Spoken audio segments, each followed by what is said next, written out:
Well, hey everyone, what you guys have been just listening to is the RK002. It's a MIDI type cable. It's not just a cable though, and it's from a company called Retrokits, and they've sent me one here, and I thought we'd check it out.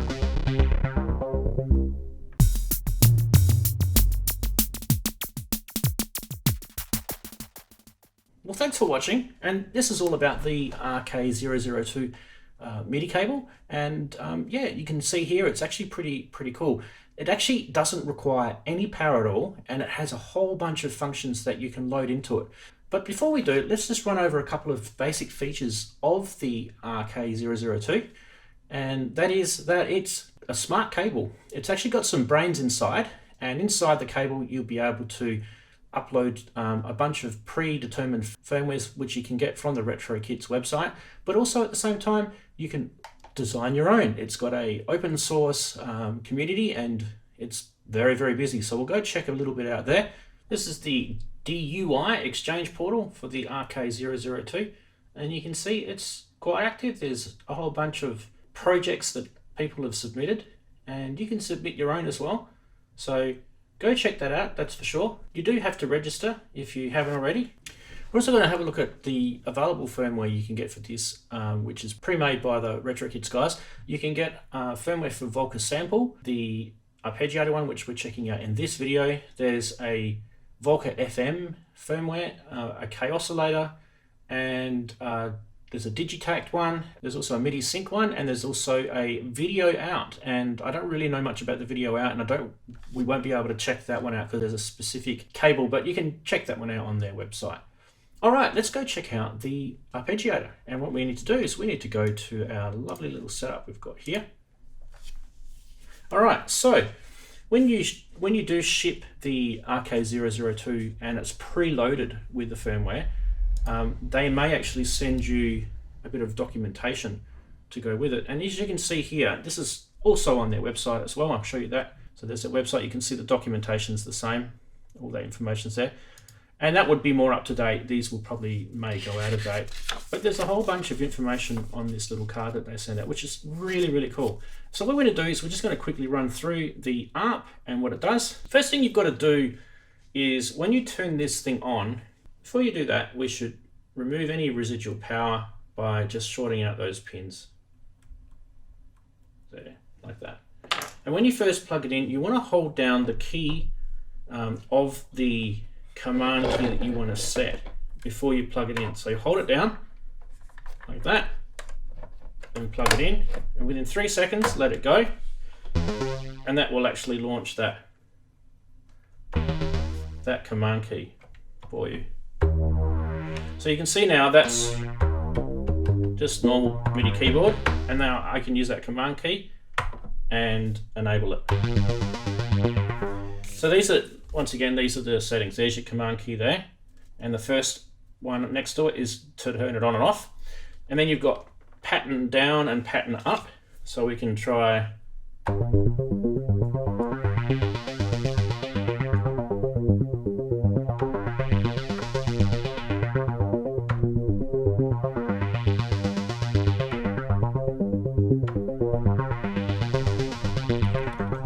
you can see there's a few there. The next one is you can actually tap tempo.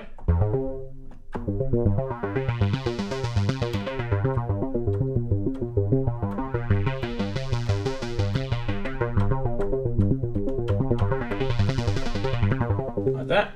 You can do the ARP octave.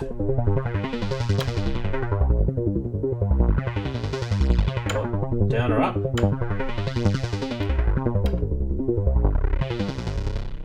Okay, so we can go.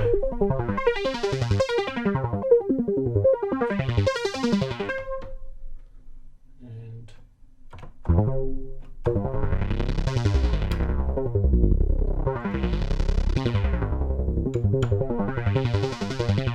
okay, and then we've also got gate.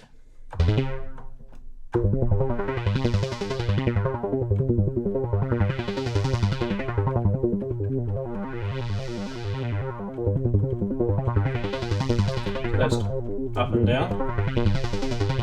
And we've also got note division.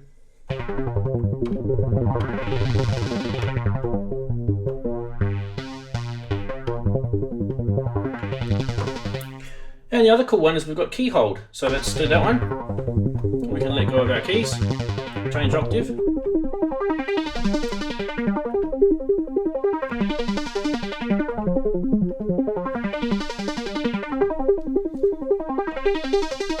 you can just turn it back off again. And we've also got local on and off, and there's also store settings as well. So there you go. That is the basics of the ARP, but also in the documentation there's a whole bunch more.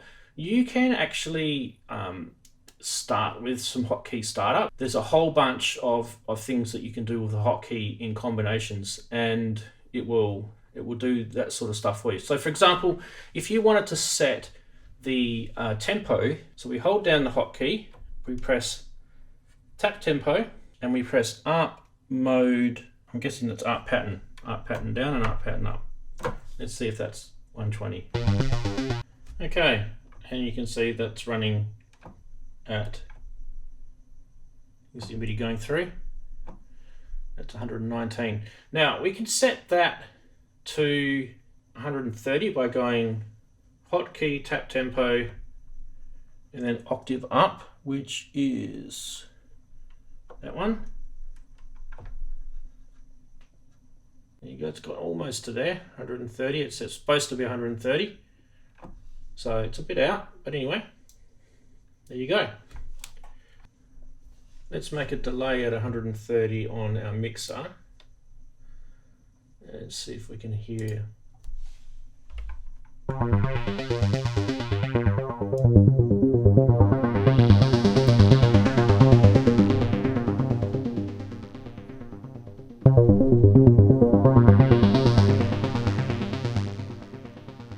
Yeah, definitely sounds like 130. So that's pretty good. So the other one is that you might like what you've set, and you want to come back to it, which is actually a really good feature, and that's called store settings. And basically what you've got is you've got your command key here.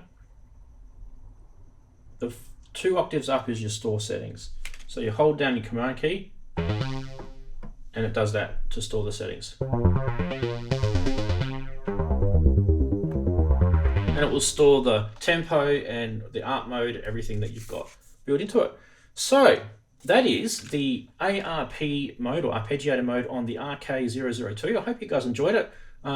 Stick around, I'm going to do another video on the Volca Sample mode soon. So that'll be coming up very shortly. So we'll check out the RK002 with the Volca Sample.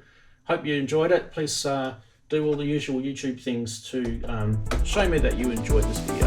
Anyway, stick around.